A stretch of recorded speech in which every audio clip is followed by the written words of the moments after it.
We got to talk about that song. Yes, Rich Men North of Richmond. Yeah. I think the thing that's most surprising about that song is how hard certain left-leaning people on Twitter are coming out against that song. I don't know what you could possibly have a problem with. Can you sing the song for the listeners? No. In case nobody knows what we're not talking about. It's like, oh no, he actually does a really good job. He's like, it's a damn shame what this world's come. He does such a good job. I would disrespect the song. Yeah. Like, he's actually, as a piece of art, if you didn't even speak English very well, you'd think it was a good song. Yeah, it's full of emotion. It is beautifully sung. People. If you can listen to that song and it doesn't resonate with you in some way, I do not know how to talk to you. You're probably rich. I guess You're that's rich. it, right? They're like, oh, you rich. You don't like this song? You so rich. Yeah. I mean, they're calling it like a working man's ballad, and that's kind of what it is, right? But it's really just any non-rich person in America right now. It should resonate with you. And if it's not resonating with you, then you're not giving it a chance to. No, you're just rich. You don't understand it. Yeah. Because, he's talking about how it's a damn shame what this world is coming to. But some people might see what the world is coming to and be like, oh, that's awesome. What are you talking about? We love it here. Yeah. I mean, where did you hear it? Everyone's talking about it on Twitter. I think I heard someone shit-talking it. Before you had heard the song? Yeah, this person was shit-talking it, and he's like, well, this song, what he doesn't understand is that he wouldn't even have his equipment if it weren't for the corporations.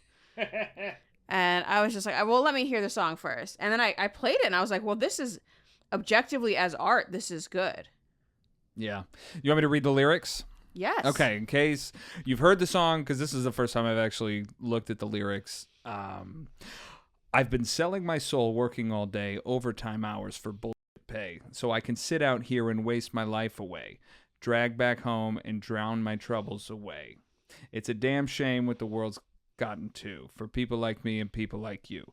Wish I could just wake up and it not be true, but it is, oh it is. Living in the new world with an old soul. These rich men north of Richmond, Lord knows they just want to have total control. Want to know what you think, want to know what you do. They don't think that you know, but I know that you do. Because your dollar ain't shit, and it's taxed to no end. Because of rich men north of Richmond. I wish politicians would look out for minors and not just minors on an island somewhere. Lord, we got folks in the street, ain't got nothing to eat, and the obese milking welfare. Well, God, if you're 5'3" and 300 pounds, taxes ought not to pay for your bags of fudge rounds. That's where it gets a little funny. It gets a little. We'll get to it. Let me finish it. Yeah, right there, it kind of got off track. Young men are putting themselves 6 feet in the ground because all this damn country does is keep kicking them down. Lord, it's a damn shame what the world's gotten to for people like me and people like you. Wish I could just wake up and it not be true, but it is, oh it is. Living in the new world with an old soul, these rich men north of Richmond, Lord knows they want to have total control. Want to know what you think, know what you do. They don't think that you know, but I know that you do, because your dollar ain't shit and it's taxed to no end because of rich men north of Richmond. Those are some good lyrics. I mean, there are a few stanzas in the middle that we could talk about those. But let's say, first of all, like, it's when you hear the song, it is hard. I feel it. But you can feel in this man's heart that he is aching. Now, I looked him up, and he's a recovering alcoholic. So that's what he meant, to drown his sorrows. Mm-hmm. And so that's actually interesting. You can feel that he has a lot of hurt in his heart, and that he had recently had a come to Jesus moment. And this song was the result, and he, came to Jesus, and it very quickly blew up. But I think a lot of people are coming at him talking, like, because he's talking about taxes. And taxes are he's high. not wrong. Like, if you hear this song and it doesn't resonate with you, what he's saying is, we're all not making enough money. We're all taxed to shit, and those tax dollars aren't going to help us. Yeah, because we pay more. this is going to be a podcast about healthcare, but we do pay so much for healthcare and we don't get much in return. Right. Like we're paying into this system and we're not getting much. Yeah. So when he talks about, I think you said it earlier, when he talks about obese people, what did you say? That's what he's seeing. But what we see are other vices that are getting rewarded. What we're seeing in LA are drug vices and drug addictions getting rewarded. But everywhere around the country, I'm sure you're seeing a different kind of vice that is being rewarded. Whereas somebody who works hard every day and tries to avoid those vices and avoid those pitfalls, they don't get any help whatsoever. Yeah, because what I hear when he says that is there's a group of people who have decided to no longer play. And that they have basically just decided, I'm not playing the game anymore. I'm just going to milk the system for what I can. Yeah, there's a lot of those people. He's chosen to represent those people as fat people eating fudge brownies or whatever, which I think is an interesting choice. Well, that might be what he sees. And that's a lot of America has a food addiction. Yeah. Now, it doesn't have to be a racial thing because, honestly... And that's not what I was talking about. I didn't realize... Oh, I've seen that a lot online. That they're trying to make it a racial thing? That they said, one person said that, he's talking about the Black welfare queen. And I was like, I don't know that he's doing that. I don't know that at all. Yeah. It's how you interpret it. Like, it's how it hits your ears. Yeah. And so I don't personally see in my life many Black welfare queens. Yeah. The problem people we see are, or the fat people we see are from a different race. Yeah. It's not. We're not gonna fat shame any race on this podcast. Yeah, no, you do whatever I don't even care because the people who are buying fudge rounds, they didn't ship his jobs overseas. No, and it's not fat people. I think if he had been a little more, if he had I don't made know his why point that stanza has to be in there. Honestly, it's very divisive. I mean, I agree because we got to pay for the fudge rounds and then we have to pay for the healthcare for them. Right. So they get free fudge rounds and they get free healthcare, and the rest of us don't get fudge rounds, nor do we get healthcare. That's a double dip. Yeah. And that's a food pun. Yeah. Because he's talking about fat people. Whereas I see other vices here. Mm-hmm. This is Los Angeles. Nobody's that heavy. There are a few, but yeah, we're in North Hollywood. But it could have very much been about the same thing. These people who've given up and rather shoot something in their arm than go get any kind of job. And it costs. When they end up at the emergency room, it costs. And, it's coming out of our tax dollars. Now, I get it. For those people who are addicted to food or addicted to drugs, like, they can't even make it. Like, this system is hard. This system is hard for relatively smart people. And then when you start factoring in all the people who just aren't that smart, we're not allowed to talk about it, but there's 20, 30% who just cannot grasp the new world. Yeah. And they cannot understand it. You should be able to just be alive and live a decent life with some sort of dignity, like have a job that has some sort of dignity. Like my father worked in a factory for 30 years and thank God just got his pension back, but it was looking dicey after 2008 and we won't get into it, but they stole his pension, but he got it back. He did get it back after a long time. And the jobs that he had available to him after that factory job went away were customer service things. Doesn't pay enough money. It not only does it not pay enough money, but my father shouldn't have to talk to people. Well, that's the thing. Well, yeah, that's going away. The factory jobs went away. Right. And that was for just men to go out, hang with other men and manual just lift labor, stuff. Yeah. Manual labor job. Not put on a McDonald's uniform and smile at people. My father shouldn't have to put on a McDonald's uniform and smile at people. Your father has a very creepy smile. I don't think he should be smiling at people in general. No, he does not. Yeah, he does. He's the sweetest man alive.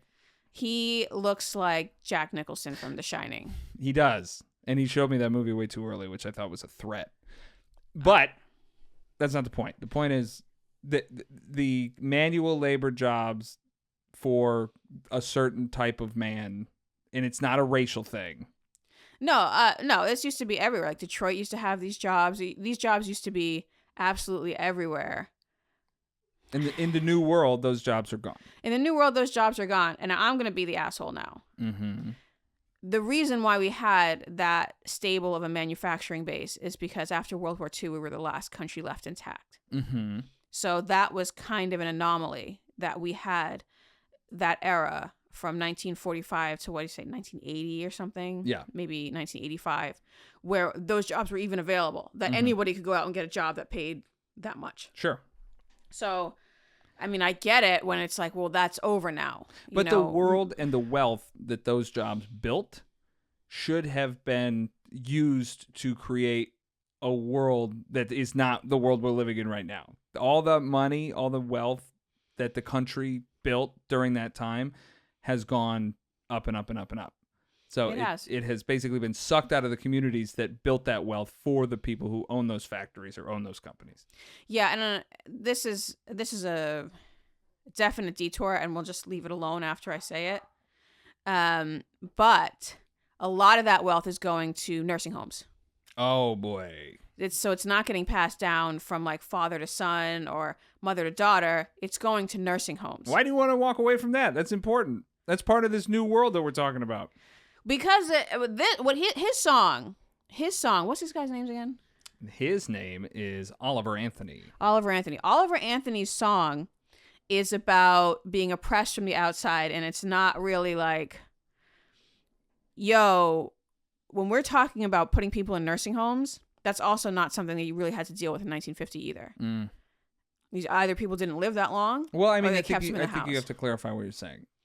Is that people go into nursing homes when they're too old to care for themselves. So we've got a medical industry that can keep you alive longer and longer, and spend a lot of money doing it. And so these nursing homes are thousands of dollars a month, upwards of $10,000 a month, depending on how nice they are.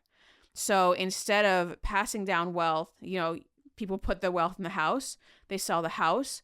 Where does that money go? It goes to keep the grandparents in the nursing home. Mm-hmm. And so it's not passed down. So that's another thing that's just taking wealth out of the middle class. Right. So because it's not directly related to this, but it is something there's a reason why things are getting worse and worse. Right. And I think I don't want to blame the people, but that's one reason. It's like, you got to take care of your elders. Sure. Yeah. I mean, you really can't. That's the thing. That's the new world he's talking about. It's like everybody's working too hard. They're not like, I think a lot of people, there are a lot of people who are like, pretty carelessly may put their parents in a nursing home, but I think the vast majority don't have the resources to care for a sick old parent. Yeah, everybody's working. I do not want to get into this topic because it's not directly related to this, because that's been a trend for 20, 30 years now. Mm-hmm. What's going on in the past 3 or 4 years is just incredible. The amount of inflation, devaluing of the dollar, and how life has gotten dramatically worse very quickly. Right. We can't put that all in the nursing home. Sure. Because we're talking about like generational wealth and the middle class, but nevertheless, what he's talking about, I think, is valid. Is a valid concern for 2023. It's super valid. Maybe not 2019. Things were better in 2019. Things were much better. Yeah. And that was only 4 years ago. This happened fast. Yeah, but we were on a trend. This accelerated an existing trend. I don't think COVID. I think COVID fast-tracked an existing trend. I don't think it created an entirely new problem. It fast-tracked it, but it fast-tracked it fast. I'm going to show you this thing. I'm going to read it for the people. So this guy is called FM Smith 319, and he's talking about the housing costs from 1995 to 2019 to 2023. So the average cost of a house in 1995 was $130,000. It had doubled by 2019 to $260,000. In 2023, it is $419,000. The monthly payment in 1995 was $753 for your mortgage. They had a high interest rate. In 2019, that monthly payment is around $991 because they had a low interest rate, $993. My apologies. Now, 2023, because the interest rate on the mortgage is back up, your monthly payment on that $419,000 house is $2,283. $2,283. So it has more than doubled in 4 years. Wow. Now you get, okay, over 1995 to 2019, okay, the house cost of the house doubled, but your month to month isn't that much. Right. It says you're paying 31% of your income in 1995. That's okay for a house. 2019, you're only paying 21% of your income for a house. Now you get to 2023, wages have not changed since 2019. You're paying 49% for your house. There's not even including property taxes. Yeah, it's impossible. And that's what he's talking about, I imagine. Yeah. But there are a couple of lines that do kind of screw it up. There's the fat people thing, and then there's the minors. On Epstein Island. Is that what he's talking about? Yeah, he's talking about Epstein Island. Okay. And not just minors on an island somewhere. Yeah, he's talking about... look. That I think is a bit of the issue. Again, this song resonates with me very hard. Yes. I like this song. But that line, I'm like, this feels like kind of, what's trending on Red Twitter. Conspiratorial? Yeah, it feels a little off message. Well, look, there were minors on an island. Sure. Let's just say that. They were messing with 14, 15-year-old girls on that island. Sure. 16-year-old girls. There's evidence. No one went down for that. Nevertheless, I know it is a dog whistle too. A dog whistle even for what? It just feels off message. Child trafficking. And it kind of gets to me that maybe I'm reading too deeply into this, but maybe like they have an entirely different set of values north of Richmond. These rich men north of Richmond have an entirely different set of values than the rest of the country, and yet they're leading us. And I think that's what he's saying, but I think there's a better, more direct way to say that. Same thing as there's fat people eating like a very specific type of chocolate thing. Anyway, I digress. Yo, fudge rounds are good. I didn't know fudge rounds were a thing. Little Debbie fudge rounds are super good, but they're very fatty and you shouldn't eat too many of them. They're also super cheap and they keep. So, yeah, you're going to get... Here's the thing with a welfare state. You're going to get like a certain percentage of the population that is just going to take advantage of it. Sure. You have to acknowledge that. We have them here in the form of drug addicts. And I'm sure... I'm not saying it's easy for him to look down on a fat person, whereas we look down on drug addicts. You know what I mean? But everyone's looking down on everyone.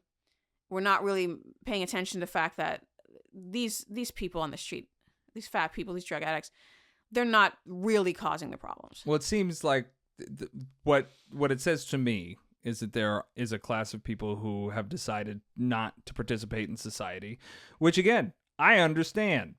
And I bet he understands too, because he's also saying that the society that we have built, this peak of human civilization, apparently, is exploitative and insane. It's insane. I think he could have been more direct about it. Yeah, exploitative is good. Now, it's abusive. We're like serfs. Right. We're serfs just to We've gone back to serfdom, but the long way around. Yeah, and I talked about this. I forget which episode I talked about this, and I don't think it was in the podcast, how hard it was for us to buy land. Like, it was a real problem for us to buy land just so that we could potentially one day maybe get away from it and escape. Right. And the banking system does not want you to buy land. And that, I think, every step of the way when I was doing the process, it was like, well, it didn't used to be like this. It didn't used to be like this. And things have changed and things have changed. So now most banks won't give you a loan for land. Now, if you do find a bank that will give you a loan for land, most of them want 50% down, is what I found. I found one that was less than that, but it's still not like a traditional loan for a house. They want to know what you're going to do with the land, a lot of them. They want to know what the plan is, which I'm like, it's not your problem. They're discouraging you from buying land, strongly discouraging you. And if you do want to just buy land, just save your money. Yeah. Because you might have to buy cash. We figured out a place that was rural and we could figure it out. But if you just straight up want to buy land, just keep saving. Because it's cheap. It's a way out. It's a way out. A lot of it can be cheap, yeah. Much cheaper than a house now. $419,000. It's absurd. Yeah. But for nothing. But people like us, we don't have like just a pile of money. So even if you get the land, when it's time to build the house, you're not going to get. You can get a construction loan, but the bank that gives you the construction loan is going to want you to use one of their, what do you call it, contractors, and divvy out the money to that contractor directly. They're not going to want to give you money to build your own house, even if it's a kid house, which is what we want to do. Yeah, you have to use your contractors, and you're still going to pay almost as much.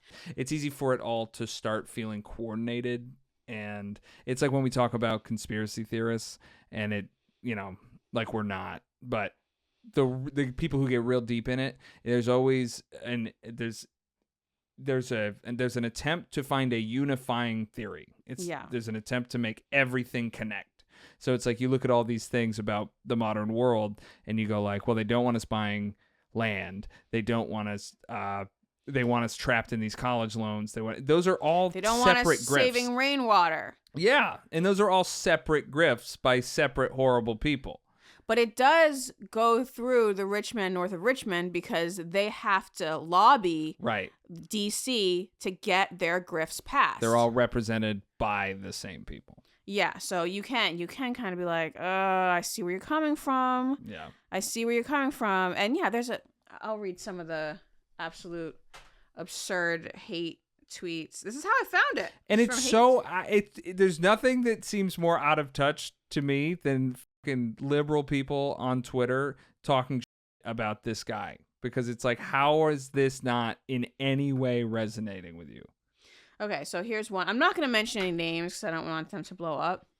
This is someone who says, this is something I didn't even think about. The rich men north of Richmond are the ones paying taxes to support welfare programs, since the U.S. has an extremely progressive system. The working class guy complaining about this is probably also a net recipient of said rich men. Burn it to the ground. Burn that person to the ground. That's unbelievable. That feels so out of touch, because you're talking to people who do work, and you're talking to people who work 40 hours a week and don't have enough money to pay for a standard apartment. Oh my God. You've seen the TikToks going around. For some reason, there's a wave of TikToks this month of just women crying because they can't afford a regular life. There's nurses. There's this one woman in Canada. I guess Canada has it worse than us.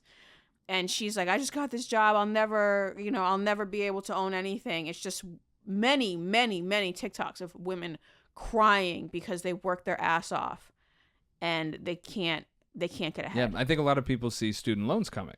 Like, student loans are coming on us fast. Once that hits, I don't know what people are gonna do, because they were barely getting by before. Right.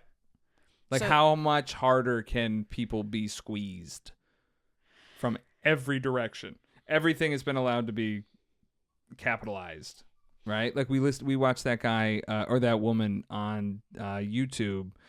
We normally like. That's why I'm not going to call her out, because we actually like her. And she does a lot of stuff about like building on your own land and that kind of thing. But she's talking about.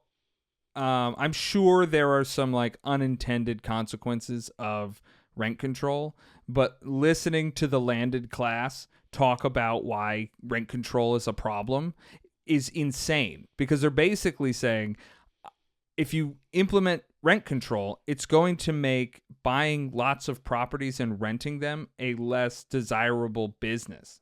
And the answer is good. Yeah, boo-hoo. Good.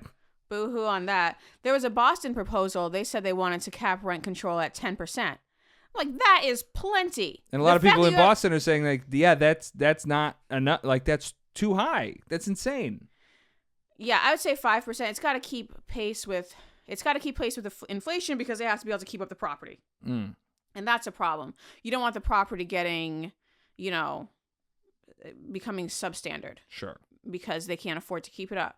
But 10% is plenty. The prices of housing need to go down enough that an average person can afford to buy wherever they're living.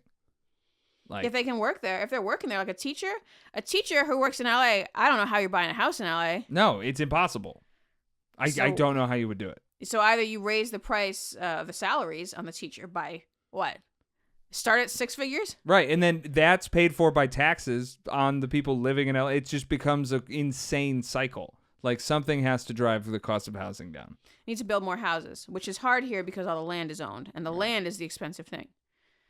But, with this internet, I hope people just move to rural areas. Yeah. But anyway, that's what he's talking about.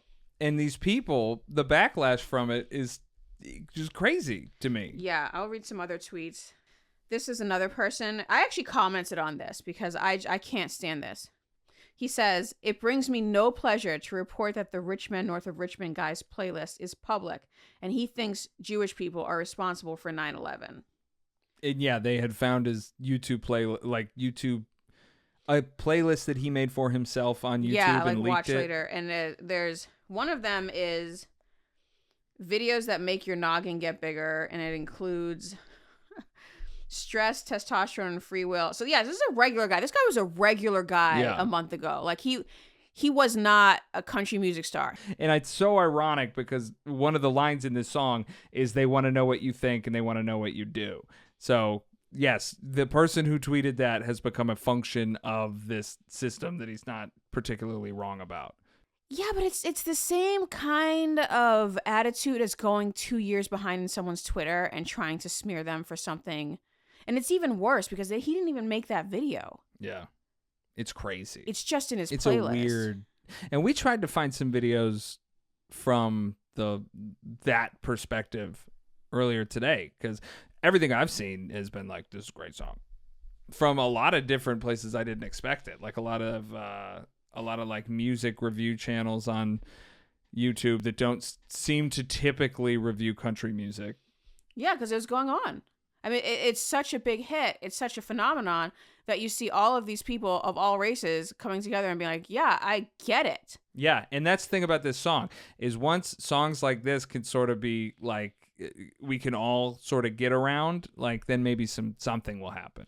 Well, this is what I've said for a while, and I don't know if it's conspiratorial or not, but it does seem that we had Occupy going, and then the powers that be, all of the media decided we should start fighting about race again. Even though we had a reason to fight because they trashed the financial system, but we shouldn't fight the bankers. Right. No.